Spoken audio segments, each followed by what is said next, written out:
How old are you? You're 1? And where's your cranial? Very good. And where's your findalis? Yes. Very, very good. I really didn't think any abuse was going on.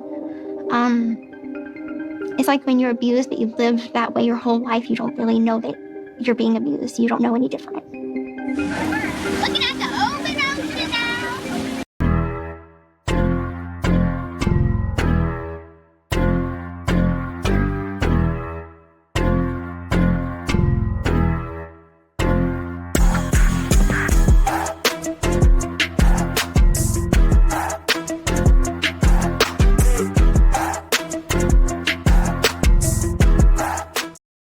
Hey guys, Becca Scoops here on a Saturday coming to you to, I have a video lined up for you. You guys are not going to want to miss this because this is a very important video.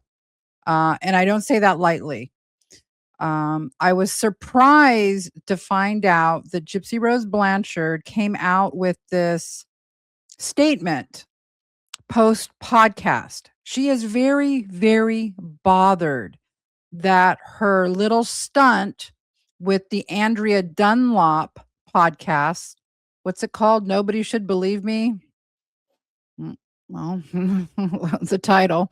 No, I think that's what it's called, right?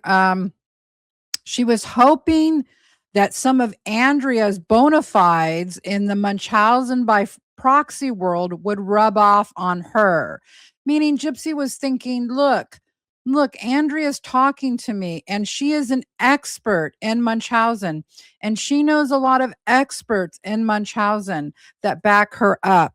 Thus, my mom had Munchausen and all of you people saying that she didn't, you're crazy and you're not experts, not like these people are. And you guys don't know what you're talking about. Why would anyone listen to anybody? Well, she actually made a post. Let's look at the post. Listening to Gypverse creators explain Munchausen by proxy is it's, you know, sometimes with some of the, it's like watching someone read a Wikipedia headline and suddenly think they're a specialist. Stick to the people who actually have a degree from a prestige. What? I think she meant prestigious. Oh, maybe go back to Chat GPT, Gypsy. From a prestige university and ignore the noise from people cosplaying as professionals whose entire resume is, I made a YouTube video about it.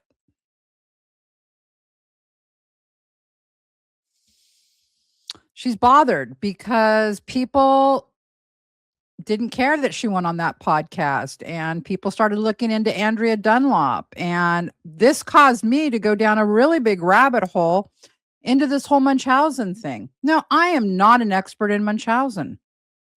In fact, you guys want to know something? Really, nobody is. People can be self-proclaimed experts in this field, like Dr. Mark Feldman. They've been, and what does that mean? I think when they mean expert, there's no like certification to get in Munchausen, right? There's no course you take to become an expert in Munchausen.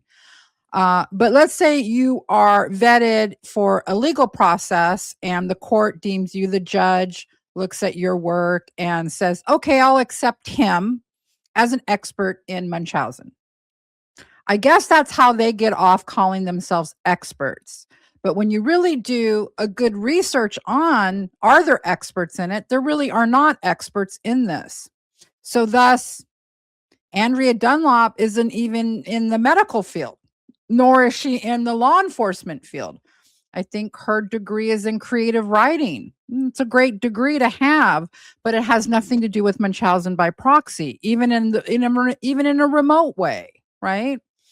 Has no background in psychiatry, no background in psychology, no background in anything with medicine or even nursing. And so, no, she's not an expert. And I find it really ironic, like I said on my last video, find it really ironic that Andrea Dunlop's sister, I don't know if her sister maybe has other mental disorders or there's some problem. I don't even, maybe not. I don't know. I have no idea. All I know is she was never found guilty. There was never any, the abuse allegations against her went unfounded and they were investigated. Yet Andrea Dunlop has spun a whole career now out of Munchausen by proxy, pointing at her sister who didn't have it. Okay, so then, well, before I get to the meat of this video, let me just step back. See, I'm really excited to get all this information to you because this is super important information. If we're going to make the argument that Dee Dee Blanchard did not have Munchausen by proxy, this video right here is going to be a very important video for everyone to listen to, I believe, in my humble opinion. So before I get to that, though, I want you guys to go get your beverages, go get your popcorn, because there's going to be a lot of stuff here that you're going to want to take in. And it's a serious topic, obviously. Then I do have some lighthearted things about Gypsy that has nothing to do with this. She's back on social media on a panel saying some really crazy things. So we'll get to that at the end. Then I have a little update on Diana I will get to, and some comments from Truth Train people. And Lori, the dream expert, also has a big update that I'm going to get to. So that's kind of what this video is going to be covering. So pause it now if you need to go get your popcorn and beverages, and come back and sit down and let's spend some time together going over this stuff. And now a legal alert from today's sponsor of our video, Morgan & Morgan. Did you know that children are being diagnosed with serious conditions like type 2 diabetes and non-alcoholic fatty liver disease? And research is potentially linking ultra-processed foods to these outcomes. Morgan & Morgan is stepping in to fight to hold food companies accountable. With decades of experience fighting large corporations, Morgan & Morgan is ready to stand up for families who deserve justice. So, if you have a child under 21 who has been diagnosed with type 2 diabetes or fatty liver disease, hit the link in my description box to learn more. It'll only take you a couple of minutes to find out if you have a case, and you can do it from your own phone. Okay. So I want to bring up Gypsy's rebuttal about Andrea Dunlop. And Andrea's little rebuttal is in here also. And I want to listen to that with you guys together. Where is it at? Okay, hold on here. Let me get it. The feedback that I've gotten from you. And today we are sharing the second half of my conversation with Gypsy Rose Blanchard. But before we get into that, I wanted to address some of the conversation online about this interview and some of the feedback that I've gotten from you. First, I want to say that I know that some of you who listen to this show, including some survivors, have really complicated feelings about Gypsy's story, and in turn, my decision to air these episodes. And that's valid. This story has been held up as a monolith for Munchausen by proxy abuse. Some of you and some of the feedback that I've gotten from you. Hold on, guys. To me a number of times how much. Hold on, I'm sorry. It kind of like skipped there. Okay. Attention that this story has received can compound feelings of invisibility for survivors who don't feel represented by it. One of the reasons I wanted to talk to Gypsy is because she has expressed to me a number of times how much she wants to help elevate the voices of other survivors. See, here's the deal. We don't need Gypsy to do any of that. She's not the best person to do any of that. She is a mom. She murdered her mother. So why does she need to get into this space, the space of being an advocate for anything? It's not needed. It's not like she's the only person in the world, right? So I don't understand Andrea wanting to embrace someone that made her own mother, who was a victim. Her mother was murdered by her. Her mother is the abuse victim of all abuse victims. Her mother isn't a survivor. Her mother didn't survive Gypsy's abuse. Why are we listening to her on any topic? Why? Which I think is a really laudable goal. This is the case I get asked about the most when people hear what I do for a living. It's a complicated cultural touch point, but it's a big one. And in case this isn't clear, I acknowledge that Gypsy participated in a horrific crime. Dee Dee Blanchard didn't deserve to be. Do you recognize that Dee Dee was abused by Gypsy? Do you recognize that at all? Do you recognize that there was prior abuse before the murder? Do you know that? And can you talk about that? Murdered, and I don't condone it. Of I can course hold not. space for the idea that someone can be a victim and a perpetrator at the same time. And that happens to be true for both Gypsy and Dee Dee. And the reality is that Gypsy was held accountable for that crime in a way Dee Dee was a perpetrator. Okay. that perpetrators of abuse, even those who murder their own children, very rarely are. For me, Gypsy is neither a villain nor a vigilante heroine. She's a human being who She's a mommy murderer. shouldn't be defined by her worst moments. There are a lot of complexities around victims who commit acts of violence against their abusers. And we're going to have my wonderful colleague, Dr. Kathy Ayub, on to discuss some of those elements in a bit more detail. And again, if this discussion is just not something you have the space for, that's okay. There has also been a dedicated effort by people online to debunk the story of Gypsy's abuse. And that is entirely separate from the complexities of the crime she participated in. This narrative rests on a couple of things, some of which we actually address in the episode, but which I will recap here because they're very common tactics used to disprove Munchausen by proxy abuse and so are worth addressing. The first is this idea that because Gypsy has a genetic condition that could have been responsible for some of her symptoms, that negates abuse. That could have been responsible for some. It was responsible for all of them. Have you looked at the medical records? All of them. That's what shocked me. That is the point where I became extremely blown away. I didn't know that when we made our first video. I've said this. I thought there was probably going to be something that I found where Dee Dee had fabricated something to make something happen to Gypsy.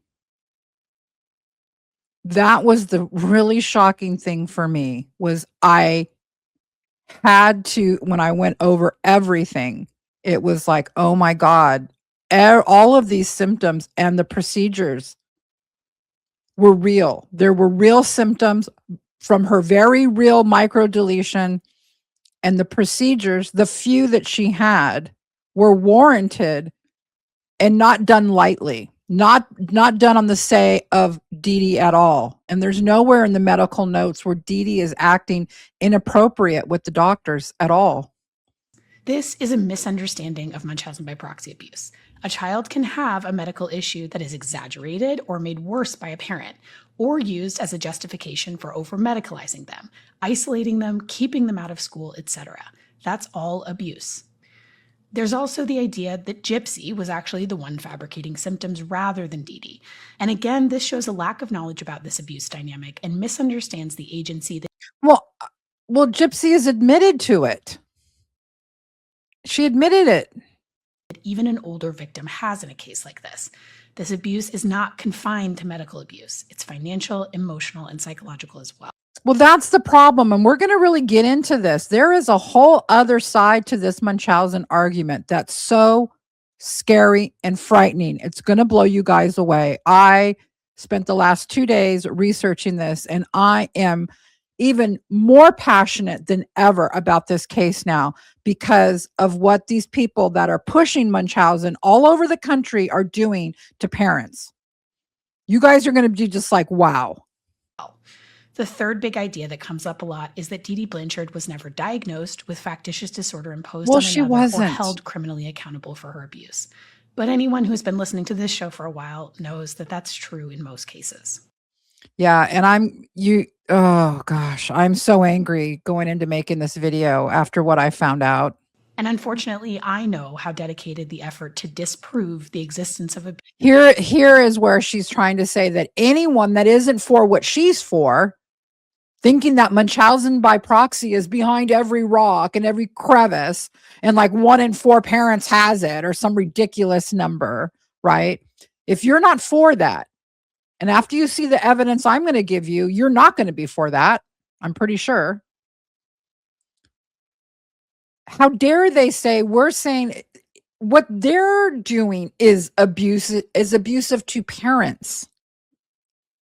Yes, there are all different kinds of abuse, but by saying that if we're not for what you're for, Andrea, and your little experts are for, that means we're not for abuse. We're trying to discount abuse. That's gaslighting everybody. That's sloppy, and I don't even think you believe it.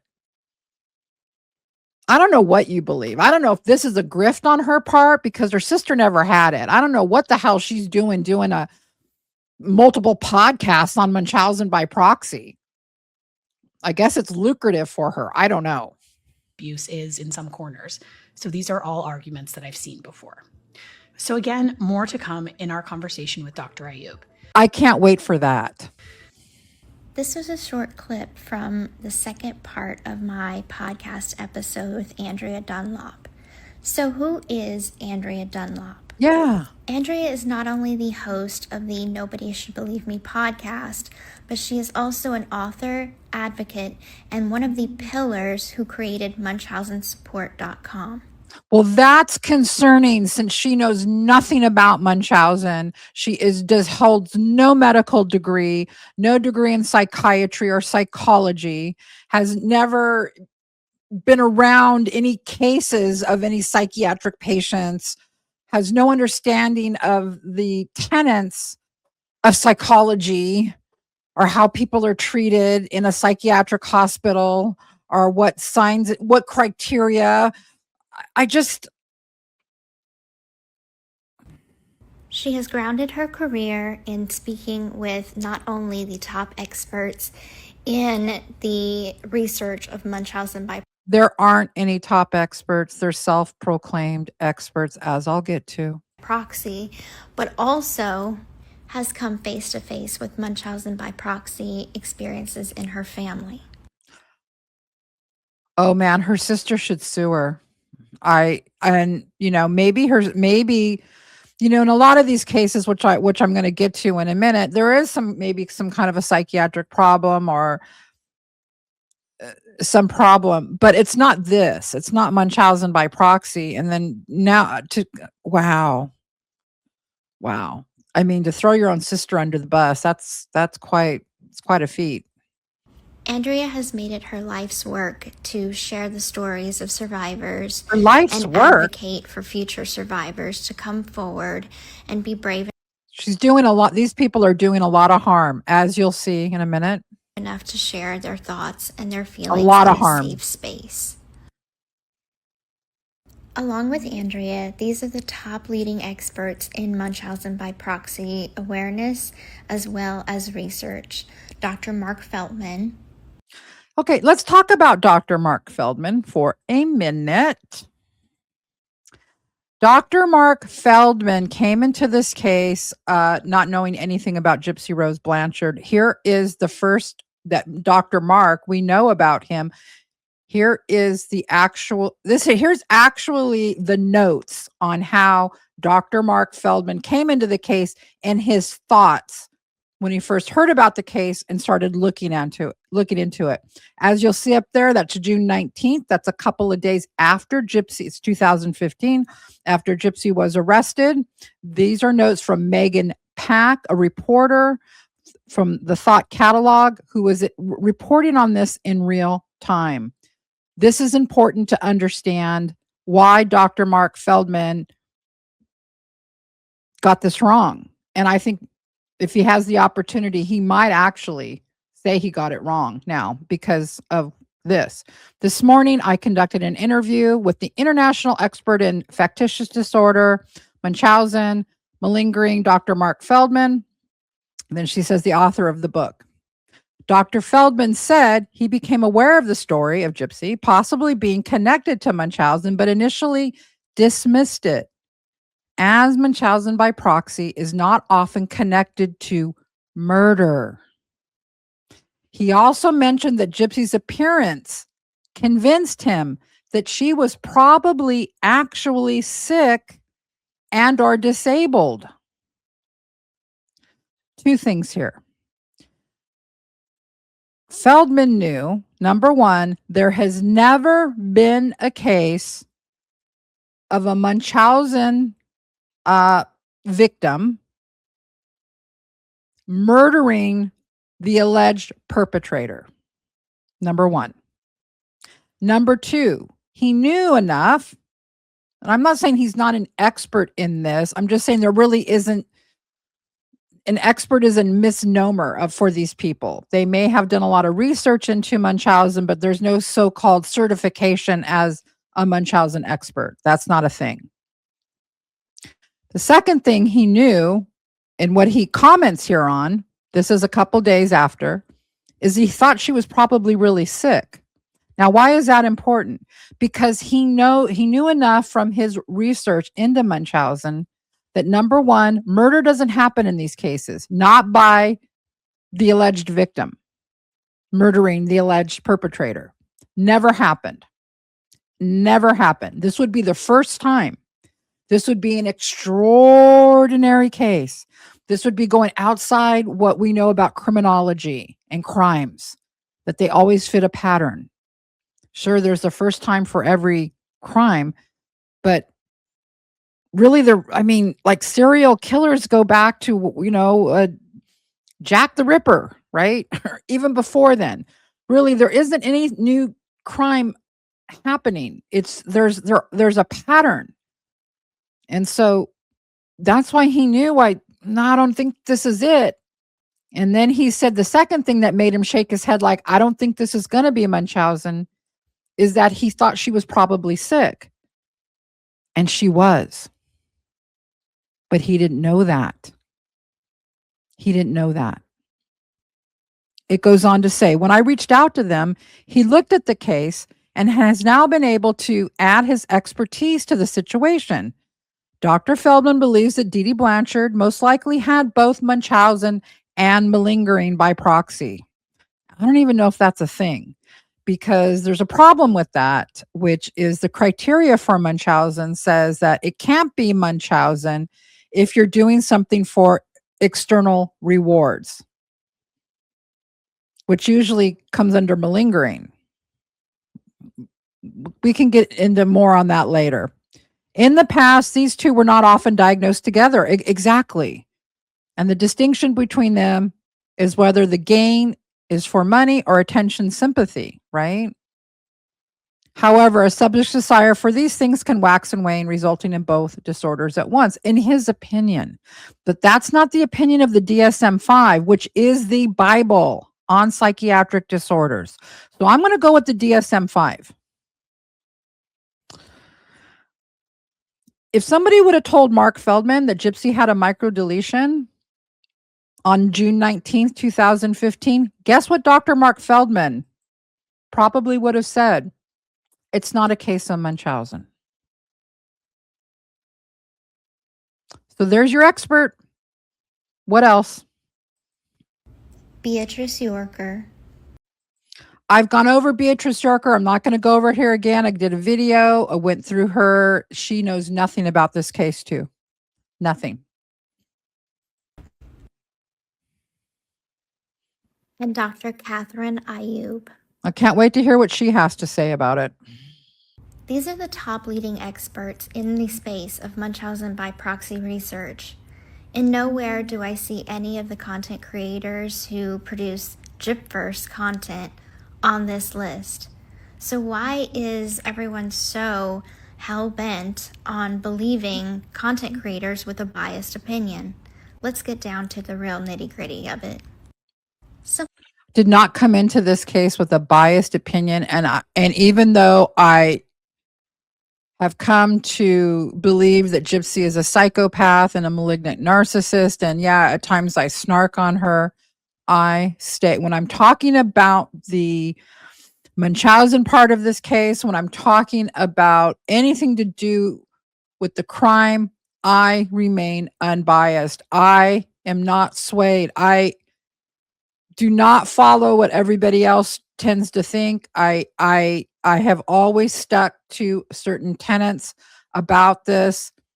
But the first thing I knew going into this was that Dee Dee didn't have Munchausen. That's when I heard two other forensic psychologists also who said that. That's what got me interested in the case, because I knew that Gypsy's plea deal had to do with the mitigating factors that her mother was medically abusing her. If there was no medical abuse, then Gypsy should still be in prison to this day. simple facts. This is me accepting my plea deal to 10 years behind prison walls, whilst my co-defendant spends the rest of his life behind bars for a crime that I asked him to commit. After spending 8.5 years behind stone walls, I was released onto a red carpet in New York City. The glitz and glam of "Slay Girl, you did that, and the D is fire" solidified my name in today's culture. See, she's always wanted to be a celebrity. She's always wanted infamy, to be famous or infamous. She doesn't care. We've seen that. First conversations with Nick. I'm kind of a hometown celebrity. I make speeches. She talks about it throughout, that it's kind of her thing, being in the public eye, kind of being a celebrity. It's kind of her superpower. I think she even said something like that. My new freedom brought to life 2 seasons of Gypsy Rose Life After Lockup, which showcased me trying to navigate living a semi-normal life in an abnormal situation. An abnormal situation you orchestrated for yourself. You didn't have to do any of this. You could have gone away quietly. Nobody would be talking about you right now at all. You're not the only murderer who has gotten out of prison, okay? And we don't talk about all of those other people like on a daily basis. Season 2 focused heavily and primarily on my journey to becoming a new mother, and ultimately ending with the birth of my beautiful daughter, Aurora. Since the birth of my daughter, my life has calmed down tremendously. Really? I still maintain a presence on social media. Yeah, you quit every few months. You quit. You swear you're not coming back. Leave me the fuck alone. Then you could. It just with an account on TikTok with 9.1 million. No, under 1. It's only 9 million now. It's under 9 points. Not 9.1 anymore. Followers, as well as an Instagram account that is climbing on 1 million followers.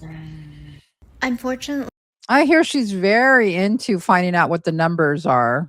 I will always she really wants those numbers to grow. Be someone in the public eye, whether I choose to be in front of a camera or not. You are the one that look, if you would have went away quietly, nobody would even know where you live. Nobody would be looking for you. You've created this. You actually think you're Taylor Swift or something, that the paparazzi are following you around. These aren't paparazzi. These are just random people that live in your town. They're like, oh, there's Gypsy. Click. Not the paparazzi Gypsy. These are photos taken without my knowledge. Oh my God. If you search my name into any social media, whether it be Instagram, TikTok, Facebook, it doesn't matter. Dozens of videos will appear, both good and that you orchestrated. It started, you're right, when you got out. You and Melissa Moore had been planning this whole thing, and it's gone wrong for you, and you're pissed off. You are big bothered that this latest podcast did not work out the way you wanted it to. Bad. to feature the story of my life. If you've gone down the rabbit hole, you understand that there is a thing called the Gypverse, where panels of live streams are held by either the anti-gypsy side, which is featured here, or the pro-gypsy side, which is actually some of my really good friends Your who cult actually members. do know me on a The brainwashed. personal level. Now, having explained the Gypverse to those who might not be aware, let's circle back to Andrea. So, as a society, we tend to look at what others have and covet what they have, envy what they have. If you look at any celebrity and ask yourself, why are they famous? What did they do so great to be so famous? And people ask that of me. And the simple fact is, Nobody asked that of you. Why are you making up this shit? Nobody asked what did you...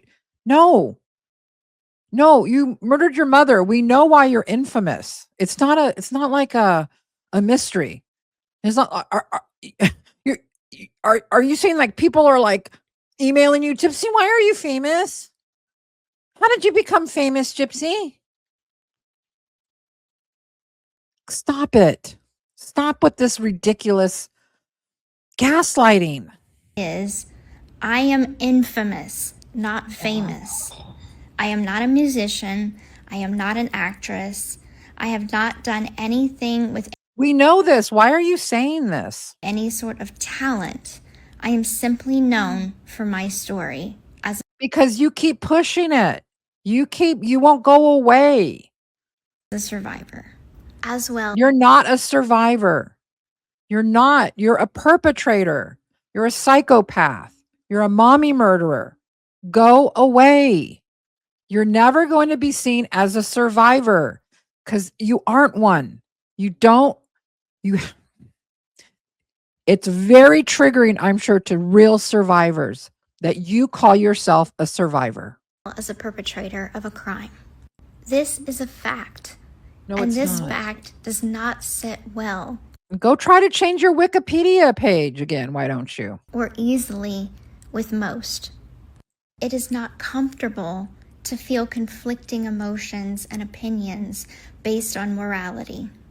It is completely okay to She is trying so hard to get people to like her. She is trying so hard to say, you know what? I know you're feeling conflicted about me. No, we really aren't. People really aren't conflicted about you. Most people hate watch you. You're a wreck. You're messy. You're weird. Everything with your hair. I mean, everything, all of it. It's just weird, right? And so people watch it. It's what people do in their spare time. Oh, what's Gypsy doing? What crazy thing is Gypsy doing today? All right. But they're not having like an emotional like dilemma inside thinking, oh, I really hate Gypsy, but then I like her and I hate no. Either people don't really know your story and so they're backing you, or they have found out all of the truth about your story and they're not happy with you. They're not liking what they see and they wish that you would stop gaslighting people, stop reinventing yourself, blah, blah, blah. recognize me as a victim, a perpetrator, and a survivor because I don't fit into just one simple box, and that's okay. This video is not about defending my I thought she didn't want to be labeled anymore. I'm not, remember all that? Now she's trying to label herself. Which is it? You want the label or you don't want the label? She's trying so hard to get into this space of being a podcaster. But she knows before she can do that, she's got to get acceptance from these people like Dunlop and the people that follow her into believing she is some abuse victim and a survivor and not a mommy murderer, really. Not really that. Like that had to happen because she was being heinously abused. And she's so angry that the truth is coming out and it's stopping her from rebranding herself fully. actions, nor is it an excuse. It is simply pegging a question about where are we consuming this information from? Are we consuming the correct information? Yes. Are we consuming biased information? We're going to get right to that after you're done talking. Are we consuming information based on a human emotion?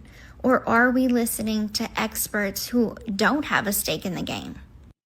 After countless emails and harassment, Andrea had to make a statement.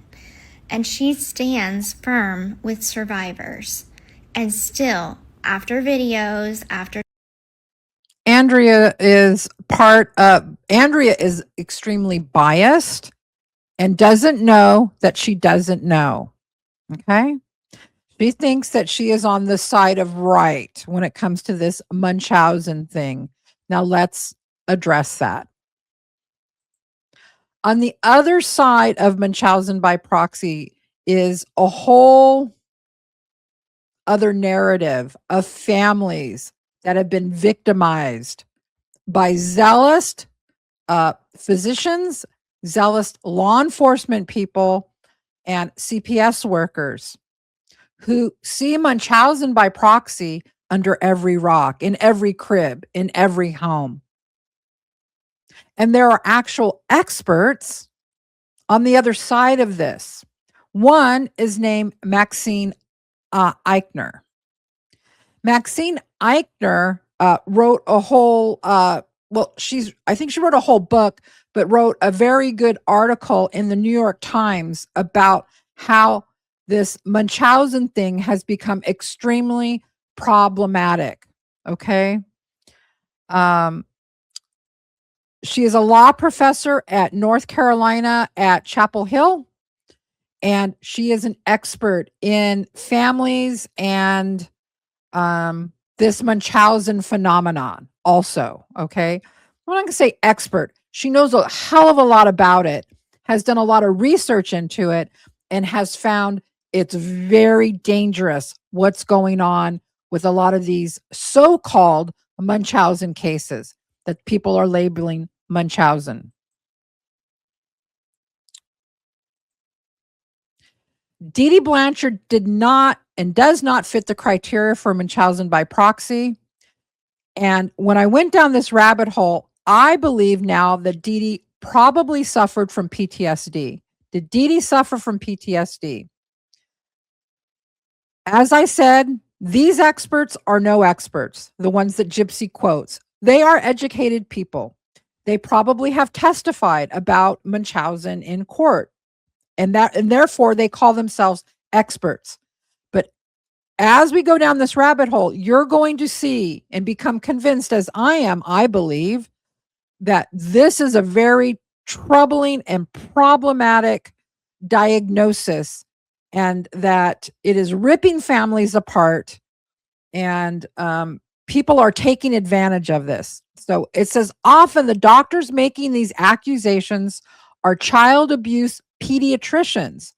That's actually a thing. A small but growing medical subspecialty trained to assess suspicious injuries and report their findings to child welfare agencies. Dr. Eli Neuberger, who founded the child protection team at Boston Children's Hospital in 1970, said that theory ignores a far more likely explanation, meaning it's probably not Munchausen in a lot of these cases. Research shows that mothers who gave birth prematurely and who have watched their babies nearly die often suffer from post-traumatic stress disorder and, as a result, remain on high alert for medical problems even as their babies grow healthier. And I am going to say to you guys, I hypothesize that this was Dee Dee, that Dee Dee had Gypsy was stopped breathing as an infant. We have her own father testifying to that fact of the alarm going off. Gypsy was born with microcephaly. Then Dee Dee went through Hurricane Katrina. Here it says I'm thinking, why was Dee Dee so concerned with Gypsy's health and had this overprotective nature? I think she was probably, in my humble opinion, And I can't diagnose anybody, but I do know a hell of a lot about this case and about Dee Dee Blanchard. And I think this is probably what happened to her, that she probably got post-traumatic stress disorder from a couple of different things. One, from Gypsy's birth, from the illnesses. Gypsy stopped breathing as an infant. And that she remained on high alert for medical problems. Even as Gypsy grows healthier, they remain on high alert. Okay. Number 3, most cases of people that are suspected of having Munchausen, listen to this, most of these cases involve premature born kids who suffer from many of the same issues that require feeding tubes and CPAP machines. These experts wrongly see a pattern, right? Oh, well, they all have the feeding tube. Well, they all were put on oxygen, right? They wrongly see a pattern. These kids actually have legit illnesses. Number 4, there's a cottage industry growing around this so-called epidemic of Munchausen child abuse. It's been steadily cultivated in Tarrant County, Texas for years. This is where this detective Mike Weber works, one of Andrea Dunlop's experts. Tarrant County has a ton of cases of Munchausen, unlike the rest of the country. Isn't that interesting? So this cottage industry springs up. These people are grifting off of this Munchausen thing. Enabled by the Tarrant County Sheriff's Department, several physicians and high-level state child welfare bureaucrats, the county's purported expert in child abuse warned of hidden Munchausen cases everywhere. These are all quotes from an investigative piece done by an award-winning journalist for NBC News. This is where I'm getting this information. Here's the next quote from that article. The process for diagnosing what they call medical child abuse is subjective. It's vague. It doesn't have a clearly tested error rate, said Maxine Eichner, that woman that I was just showing you, a professor at the University of North Carolina of School of Law, who has studied the way medical child abuse allegations play out in court. This is a process of belief. This is not a process of scientific testing. Now, I want to show you a case of a woman. This is so similar to Dee Dee. They both went through a hurricane. They both had daughters that had legitimate illnesses. But for this woman, didn't work out so well for her. Dee Dee got murdered. But this, I think, is interesting because this woman then became diagnosed with PTSD. Sadly, she lost her daughter in the process of these zealots, like these Andrea Dunlop people. Are doing to diagnose medical child abuse, is really a determination about whether the parent lied or exaggerated. That's not something that doctors have real expertise in. Maxine Eichner is a legal scholar who specializes in family law. She's spent years studying how courts grapple with medical child abuse cases and believes the diagnosis itself can be dangerously unreliable. As long as a doctor believes the parent is exaggerating the condition of a genuinely sick kid, the medical child abuse diagnosis can be made. And I don't think that the public understands that those kind of, in quotes, diagnoses don't look like what doctors are trained to do in medical school. I'm not saying that this kind of abuse doesn't happen. I am saying that the standards of proof that should apply in cases of child abuse aren't being applied in these cases. According to some Texas children's doctors, Harper didn't need many of her medical treatments by the time she and her mom arrived at the hospital. But does that mean Ajay abused her? Doctors from Texas Children's Hospital testified that Harper had received medical care almost entirely due to symptoms reported by Ajay. But NBC News and the Houston Chronicle found discrepancies between the doctor's testimony and Harper's medical record. These medical records. So I just given you a clip here. What happened was this Hurricane Harvey hit, and she was going to run out of medicine and some other things for her daughter, was pretty ill. And she ended up at this hospital now that is Texas Children's Hospital. I think Houston, which is known for all of these crazy cases of Munchausen, which have been unfounded. I'm going to show you a couple of them. These parents were subjected to these grifters in this Munchausen cottage industry over there in Tarrant County. And yeah, so that's what happened here. Another hurricane situation, PTSD, I think, for the mom. Were entered as evidence in a court case. For example, doctors testified that Harper was given a prescription for seizures based only on Ajay's reports of shaking episodes, and that no medical professional had ever witnessed them. But records show that at least on a couple of occasions, nurses who cared for Harper at home told Texas children's doctors that they also witnessed what they believed were seizures. In written statements to NBC News, Texas Children's officials defended the doctor's testimony, which they said was accurate, as well as the hospital's overall handling of the case. While at Texas Children's, Harper underwent extensive observation and treatment to address symptoms described by her mother that indicated diabetes insipidus, sleep apnea, seizures, feeding difficulty, and insufficient oxygen. Once Harper began her therapeutic separation as an inpatient at Texas Children's, she improved at a rapid rate as she was weaned from unnecessary medications and treatments. Harper's father, Jason Wyatt, declined through a lawyer to be interviewed. His parents. So I just wanted to point out to you guys, do you see that the conditions that Harper had here, the little girl, are similar to Gypsy's, right? So that's where they see this pattern, the feeding difficulties, the seizures, the oxygen problems. So they say, Munchausen. Harper's primary caregivers also declined to be interviewed. But through the hospital spokeswoman, Wyatt and his parents praised the hospital's child abuse team, saying they, quote, gave Harper her life back.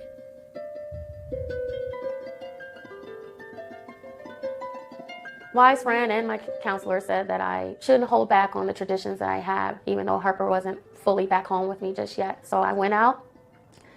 So the little girl was separated from her mom, taken away from her mom. The paternal grandparents have custody. And still have custody. I got a tree, I got ornaments. That tree is still up in my living room. It won't be Christmas until she comes home. In 2018, a court-ordered psychiatric evaluation determined Ajay was fit to be a good mother. And it was during a CPS-ordered psychological evaluation that a counselor concluded Ajay had PTSD partly due to the trauma of Harper's premature birth, a condition that leads some mothers to become hyper-anxious about their child's health. Ajay. This is what I think Dee Dee had. I could be wrong. I don't know. You guys comment. What do you guys think? Does this sound like Dee Dee becomes hyper anxious? Because it's just normal for a parent, going through. It's very traumatic to have a child that is so ill, that is so sickly. Even if they start to improve, you're still. And why it touches home for me is I've shared with you that my sister was born with 3 kidneys. And I remember as a child being traumatized myself by my mom having what's called like a mental breakdown over it. And even after my sister was cured, they did this exploratory type surgery. They fixed most of her kidneys. She had 3. They weren't working. That was the problem. Even though she had 3, and I always joke, if I need a kidney, I'm going to go to my sister. But they weren't working, and they couldn't tell my mom if my sister would live. And she was like 4 years old, and she was this cute kid, little ringlets, this the cutest kid in the world. Not that really matters. Everyone's, every child's cute to their parents. But I just remember my mom having a mental breakdown. And after my sister was cured, even going into her teenage years, what the doctor would told my mom after my sister had her surgery was that my sister had to drink 8 glasses of water a day.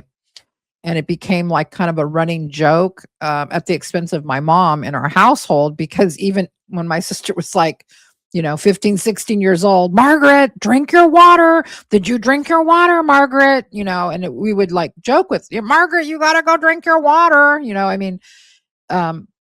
My mom had PTSD. Now, looking back, she was undiagnosed, obviously. This is the 1970s. But my mom never got over that with my sister. Never got over it. She was never charged with the crime, and CPS dropped the medical child abuse case against her after more than a year. But because of that original accusation, Ajay lost primary custody of Harper. That's left her to negotiate a permanent agreement with Harper's father and his parents. The medical child abuse allegation hangs over that legal process. This story doesn't have an ending. Ajay lives alone in the same house that was flooded by Harvey. She sees Harper for 6 hours twice a month. She hopes it will change. And for now, that's her life. Ready? Okay, ready? We're gonna do a count of 20, then we gotta go, okay? 1, 2, 3, 4, 9, 10, 11, 17, 18, 19, 20.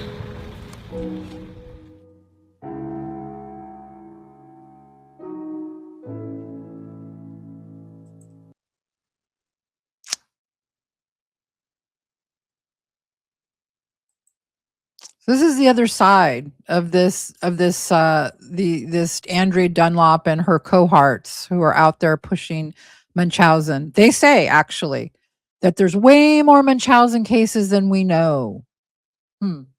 Really? I don't think so. I worked in the ER at one of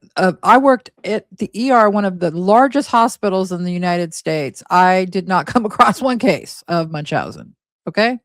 I don't think that I think it's rare. And does it happen? Absolutely, it happens. Lacey Spears, one case. There's a lot. Hope Ybarra, another case.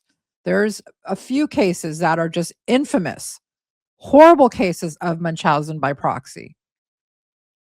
But what's going on with these people that are advocating, the so-called self-proclaimed Munchausen experts, is that it's everywhere.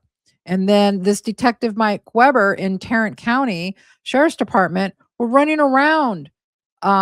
Their cases of so-called Munchausen like skyrocketed.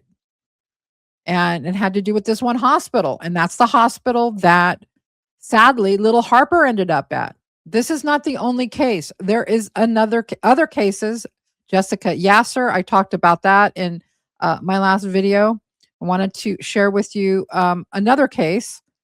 Let me go ahead and bring this up just to show you guys the other side of this, that what I am getting passionate about now as it relates to Gypsy's case is that no, Dee Dee didn't have Munchausen, and how dare you people keep saying she did.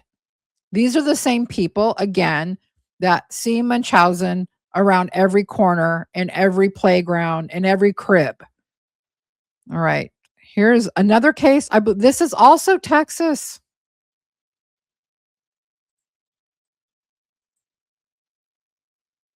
To tell her story herself. And it's not the story others told about her. Because I didn't do anything wrong.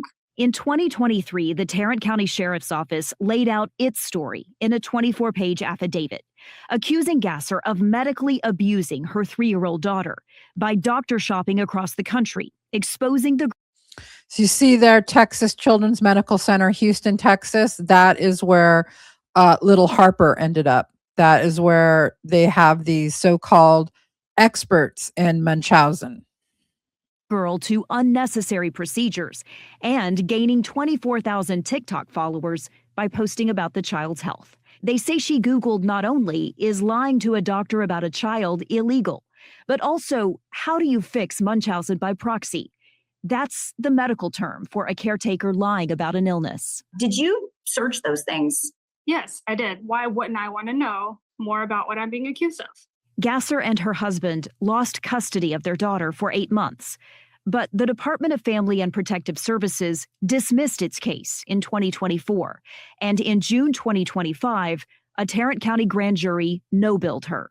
Jessica Gasser has been cleared. Every single medical issue that Jessica was concerned about is shown in all of the medical records to be completely true.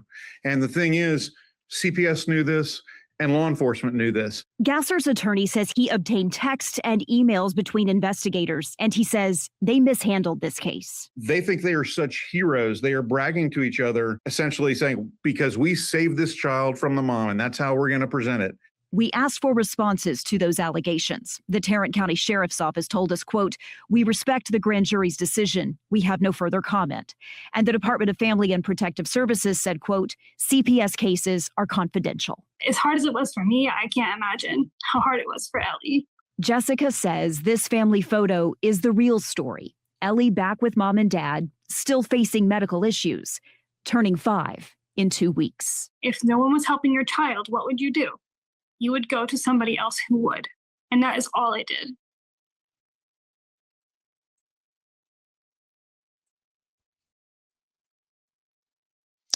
That, again, is one of Andrea Dunlop's experts that worked on that, Detective Mike Weber over at the Tarrant County. They seem to have a corner on the Munchausen, and they are pushing this narrative. One more. But underneath, they're healing from an experience so painful, they wonder if they'll ever feel safe again. How would you characterize it? The most terrifying experience that you can imagine. It started last September when 5-month-old Mason fell off a chair in the driveway. The next thing I know, I hear him screaming. Rushing him to the hospital for help, where doctors found a fracture on Mason's skull and note an unusual second hairline fracture with severe bleeding. Doctors at Texas Children's Hospital, specially trained to detect child abuse, raise a red flag. Specially trained to detect this kind of child abuse. See? This is alarming because it's so hard to diagnose this. They're finding it everywhere. When he said highly probable for abuse, what were you thinking? What was your reaction at the time? I was beside myself because I knew at that moment nobody was listening. The Brights get a second opinion. A radiologist determines the shortfall could have caused both breaks, and a hematologist from Texas Children's Hospital diagnoses Mason with a blood clotting disorder, possibly explaining the excess bleeding. All of this given to Child Protective Services. Their exact response to us was, "We already have all of the information we need." So they didn't even take it into consideration that it was possible. That was their exact response. During the CPS investigation, the Bright children were staying with their grandparents until Mason had surgery and the Brights wanted to bring him home, telling the caseworker, "We are more than willing to work with you, however that may be, but I've got to choose my son first." But after 3 weeks without any contact from CPS, the caseworker shows up one night to take Mason and Charlotte, heard on this recording. Calm down. No, it's my children! I can't calm down! They were not notified there had been an emergency custody hearing, so no chance to present the second opinion to a judge. Charlotte tries to comfort her mom. Mommy!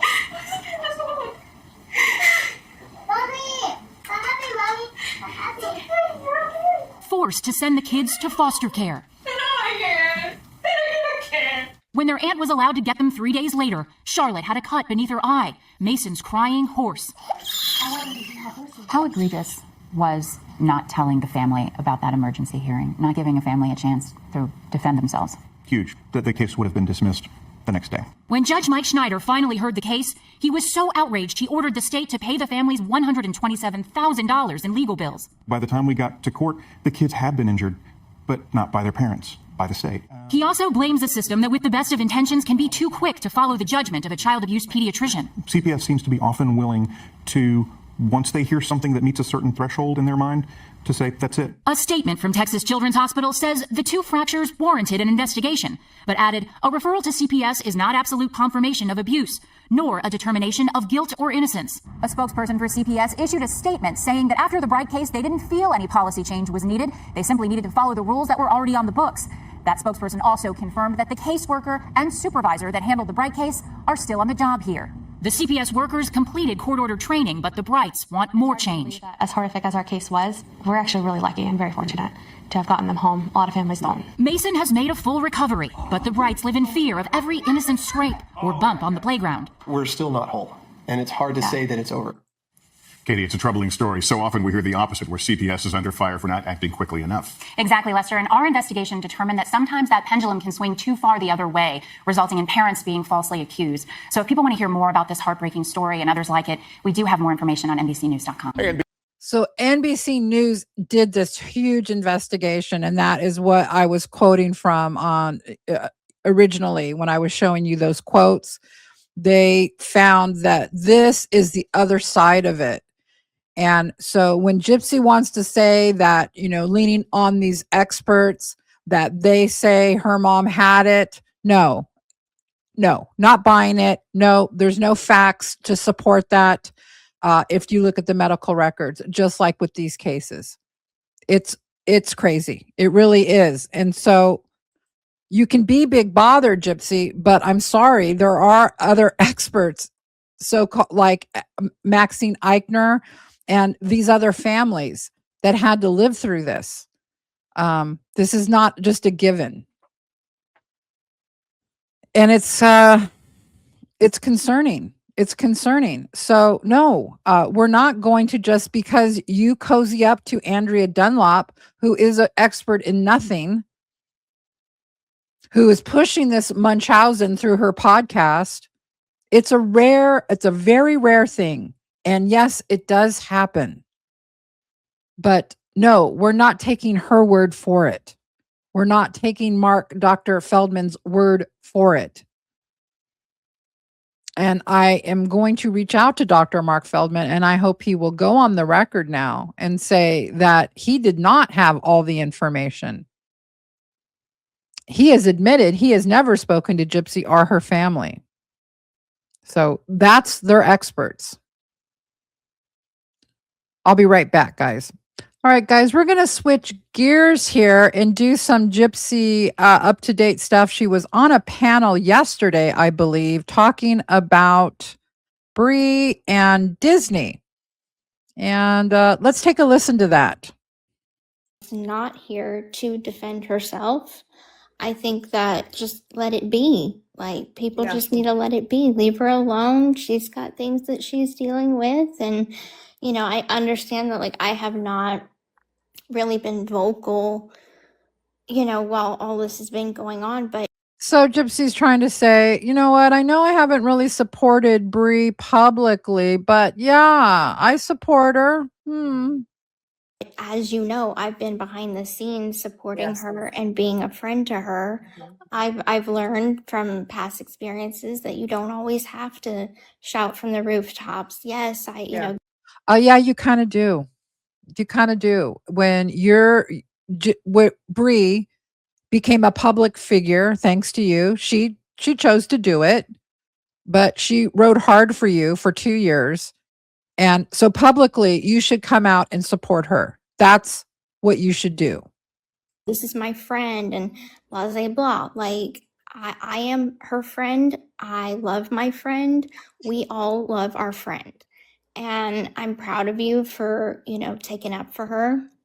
I think you rocked it. I really, really do think you rocked it. Thank you. And as for the video that you've shown, it's so sad that I love my daughter so much, and it's so disgusting to see how people twist some of the most innocent things that I do.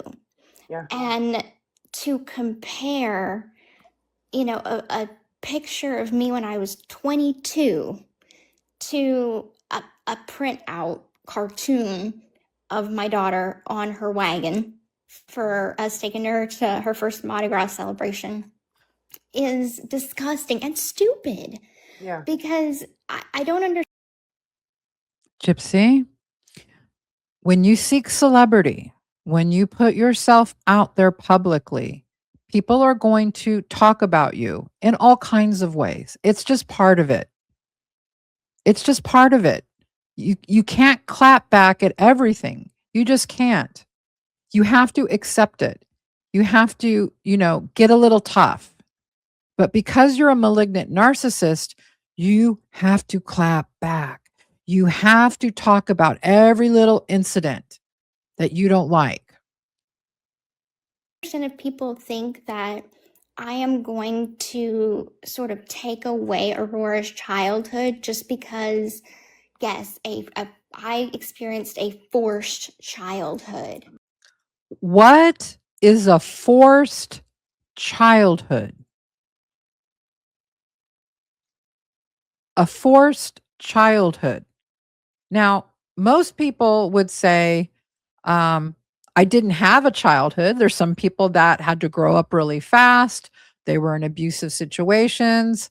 their parents weren't around. They had to take care of younger siblings, that they didn't really have a childhood.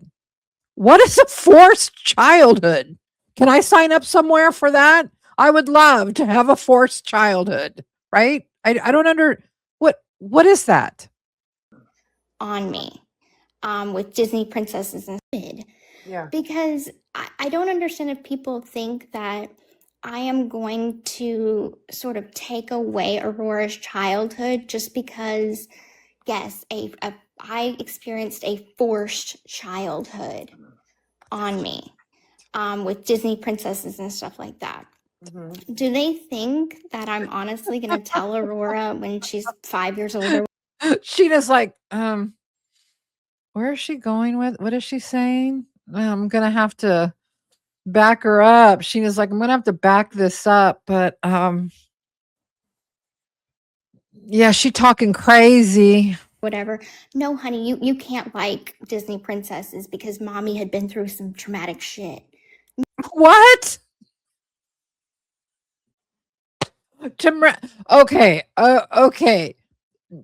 Is like Cinderella terrifying to you? Does that, I don't understand. Is like Sleeping Beauty, does that cause you to get into a cold sweat when you hear the Disney movie come on, the song, the Snow White, the dwarf song? Do you have a panic attack when you hear hi ho, it's off to work we go? Does your heart start racing because you had a forced childhood and that caused you to just, oh my God, not Snow White again? What are you talking about? What madness is this? No, I'm not going to take a childhood away from her. No, honey, you can't watch Disney movies because of what grandma did to me. Like, what did she do? Did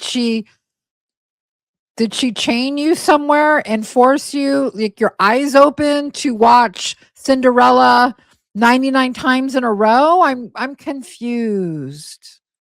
Like, are we so fucking for real right now? What are you talking about? Yeah. Yeah, because you care more about her than anything else. Exactly. Yeah, you keep telling yourself that because most people don't have to say that about their own kids, because we just do. We just do care about our kids more than anything else. We don't have to verbalize it. It's a fact. I mean, you don't say it out loud because there's no need to say it out loud. But when you don't have your kid as your priority, well, Sheena, you have to say it out loud. Letting my fucking one-year-old, okay, have a childhood. Yeah. Okay. It's mind-baffling to me. Let's pause here for a moment and do a little recap of Gypsy's horribly forced childhood when it comes to Disney.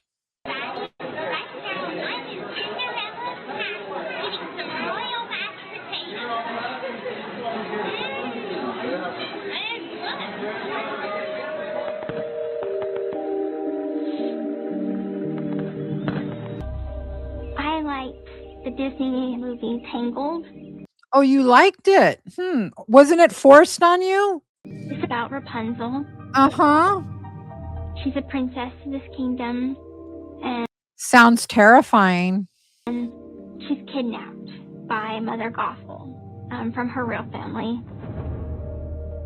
And Mother Gothel keeps her in this tower for all of her life and tells her, don't leave this tower. And so that is all she knows. At the end, Mother Gothel died. She got thrown out a window because Rapunzel tried to stand up for herself and leave her tower. Oh, see, guys, that's me. Do you get it? I'm Rapunzel. Get it? Mother Gothel's my mean mom who forced a childhood on me. Did you know she forced childhood on me? I didn't have a choice but to have a childhood. Yeah. That's what happened to me. So I had to murder her. I mean, what else? You get a forced childhood on you. Of course, you're going to murder your parent, right? Duh. Yeah, she hated Disney, right? What about this? What about this, Gypsy? You hated your childhood so much. You hated Disney so much. It triggers you. You go into panic attacks when you see Snow White and the Seven Dwarfs, right? I slashed her, I killed her, and then I raped the girl. Oh, sorry. Wrong one here. Wrong one. Let me bring this one up. That's Dr. Mark Feldman saying she's a sociopath, but we'll get to that in a minute. It's this one. Little. Long time ago. This is Gypsy talking to the good-looking deputy they put in the doorway there to see if she would open up and talk, and she sure did. Remember, just days after she murdered her mother, here's how Gypsy talks and the stories that she relates. But they're pretty good. Very cool. Jealous that you got to go down to that. Were people carrying around wands and... Oh, it was Harry Potter mainly. It was like everybody was in robes, everybody had wands. It was pretty awesome. Very cool. And then at Disney World, I got to go to Magic Kingdom, and I went and danced the waltz with Prince Charming and Cinderella. Oh. That was really fun. Wasn't that traumatic? That must have been terrifying. How can you even go back to Disney after this? I get it, the forced childhood, but you're gonna like soldier on through that for your own daughter, right? You're gonna let her go ahead and go to Disney. You'll take a Xanax, you'll get through it somehow, because you're that kind of mom. My mom and I got the Disney dining plan, which is unlimited food. A human being cannot eat. What a horrible mother. It's not here to defend herself. And we went eat at Chef Mickey's. I had way too much sugar. Whenever you go anywhere in Disney, they try to pump you with sugar. Mm-hmm. By the end of the night, it was closing time. I was so filled with sugar that I was dancing up and down Main Street at Magic Kingdom. And then it's funny because the park was all closed. The castle was there. She sounds traumatized. She sounds utterly traumatized by her experiences with her mom at Disney. I mean, no wonder she murdered her, right? And I go through the castle and I touch the railing and I'm like, there's nobody else here. So they got you all hopped up on sugar at 11 o'clock? Oh, yeah. That's nice of them. That was the biggest sugar crash ever. I bet. I went to Disney World probably like 15 years ago now. And the only thing I remember, probably even longer than that, was the cat. They had a was it? Yeah, they say it's from Germany, but they import it in especially for that, just for the icky taste. Oh. That makes sense. Yeah. I'm sure that didn't help your sugar rush at all. No, it's gonna be. I'm like one of these kids that dare me to drink it. So I'm like, I take a full cup and I chug it all down at once. Swallow it, no bad taste. Sounds like you were drinking something, but of course you didn't get to do that because of your feeding tube, right? And your forced childhood and the restrictions on everything. Mm-hmm. I'm like, I want more. And then Mom's like, no, you have to sip. I'm like, So that's where the difference came in. She had just murdered her mother. Psychopath. Okay. That's a psychopath for you. That's how they act. There's no remorse. There's no feeling about it. Definitely had a forced childhood on her. I understand. I know you guys get it now too, right? Just crazy. Just freaking unbelievable. All right, guys, I know this video is long and I'm okay with it. I hope you're okay with it because I had a lot to say and a lot to share. And I really wanted to have a rebuttal to Gypsy trying to tell us how she's cozying up to these experts, and these are the experts that give her story legitimacy when they don't. And I hope that I've proven that with this video, that no, getting a diagnosis of Munchausen by proxy is troubling at best, difficult at best. And in fact, because of all of the cases now that are unfounded, that people like like Maxine Eichner, this woman, is asking for different laws to be struck and having a different way to handle it, that it can't just be one doctor diagnosing it. It has to be a multidisciplinary team, meaning people that from different, like a psychiatrist, like a medical doctor, like a social worker, like a whole team of people must come together and look at a case before they can ever say that someone has Munchausen by proxy. Now, some are very easy to diagnose, like those of Lacey Spears. They had the camera in the room with her and caught her putting the salt into her son's feeding, I think it was his feeding tube or his IV or whatever. That obviously there is abuse. Boom, right? You don't need a whole bunch of people or a whole bunch of specialists telling you it's a case of Munchausen by proxy.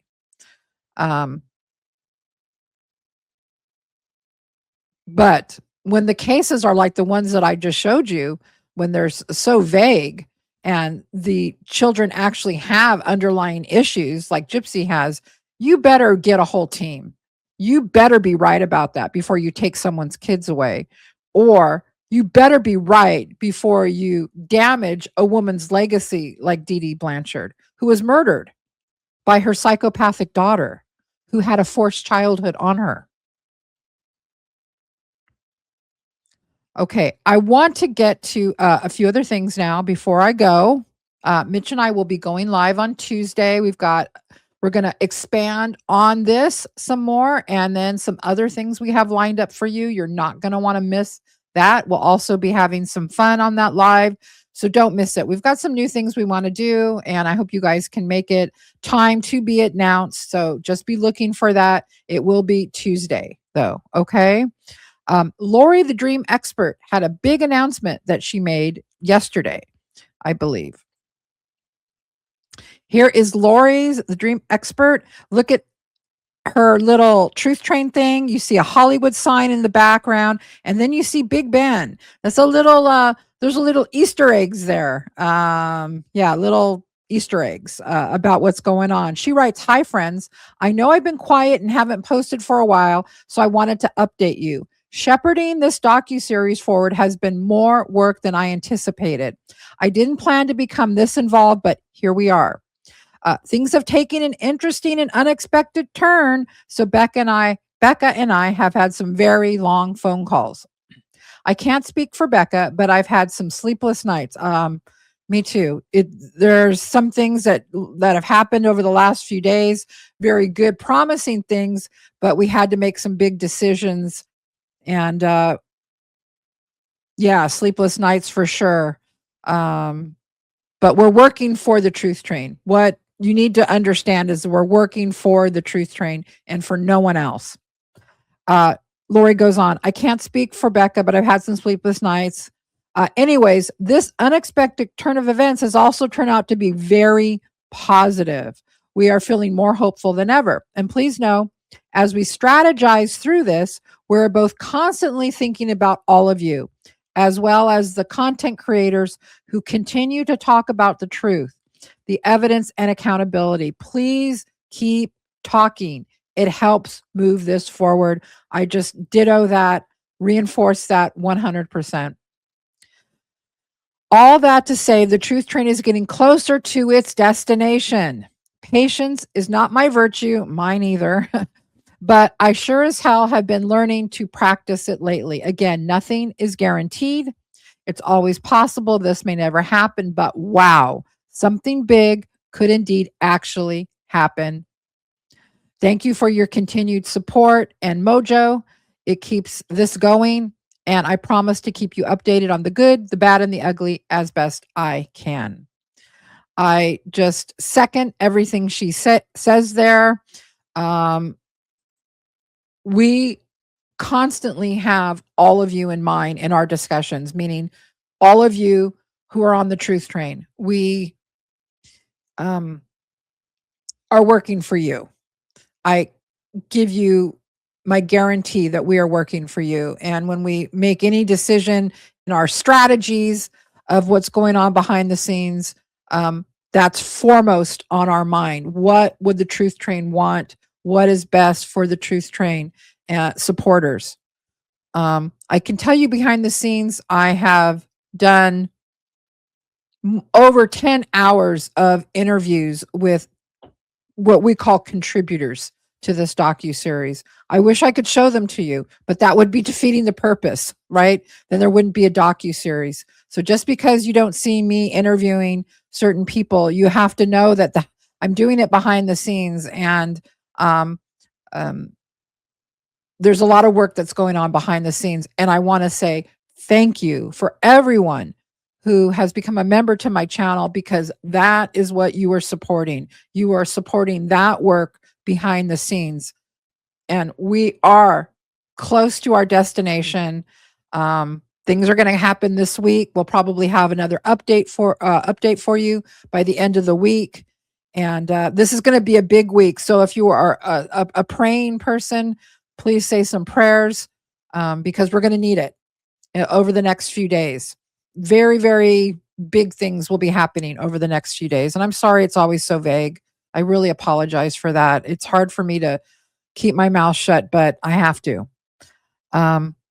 We do have an update also on one of our Truth Train members, Diana.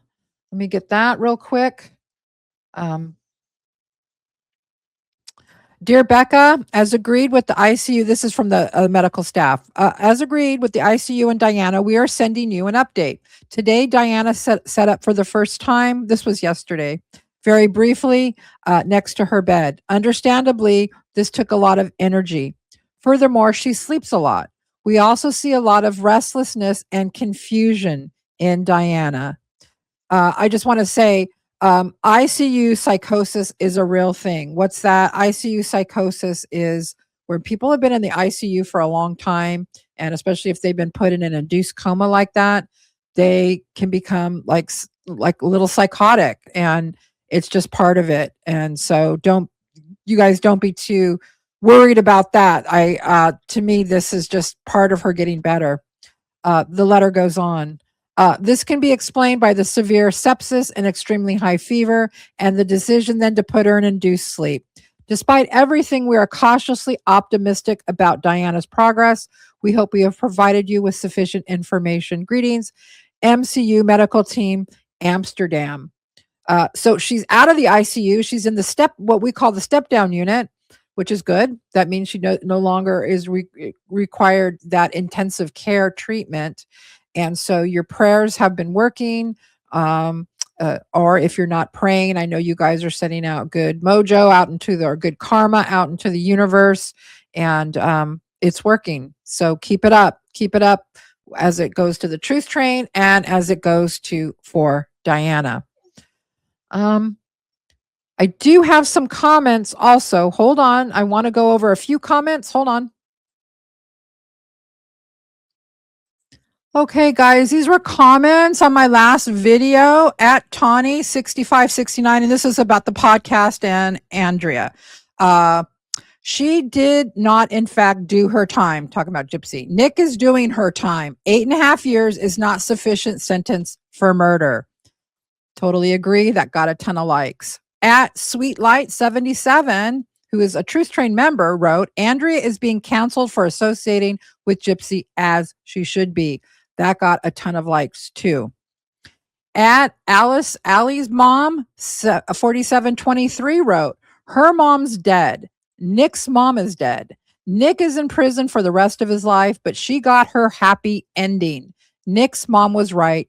She's a beast. Absolutely got a ton of likes. Also, at Scandalous24 wrote, anyone who's had over 100 surgeries as she has claimed, would never sign up for cosmetic surgery. Thank you.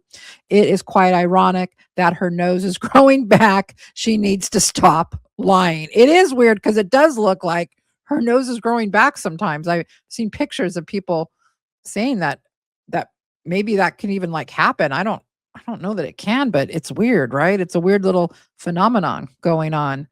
Is there anything else I wanted to show you guys? I don't think so. Oh, we weren't done. I'm going to finish this next part of Gypsy's what she talks about here, possibly on my live. She starts talking about they start talking about people that bring kids up in on these panels. And I'm not going to address that right now here because I do have something to say about that. So that'll be for the live. Is there anything else? I don't think there's anything else that I have to go over. So I think that's going to do it for me. I want to thank you guys for being so patient, for hanging in there with me for over an hour and 20 minutes. But like I said, this video is very important. It's very important information to combat this notion that Gypsy has Munchausen by proxy experts on her side. The fact just is she does not. Andrea Dunlop is not an expert in that. This detective Mike Weber is problematic at best, and we're going to go over more stuff about him. You know, I do support law enforcement, but I do call out when they're not acting right. Also, I'm fair. I'm fair, and I call it as I see it. So you don't want to miss the live. It's coming up on Tuesday. And you guys, if you need to get a hold of me at beccascoops@gmail.com.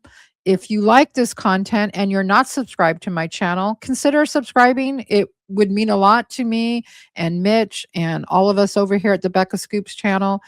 If you're becoming passionate about this case, you really want to see that docuseries get made, consider becoming a member of the Truth Train on my channel. You'll see a link to become a member on the Truth Train in the description box. We would appreciate it, but only if you can afford it. If you can't, we totally understand. You liking these videos, commenting on these videos, hyping these videos when you can is just another way you can support our movement, the Truth Train movement. All right, guys, I want to say thank you once again. I love you guys, and I'll see you on Tuesday live. You don't want to miss that. Becca Scoops out. Good night, guys.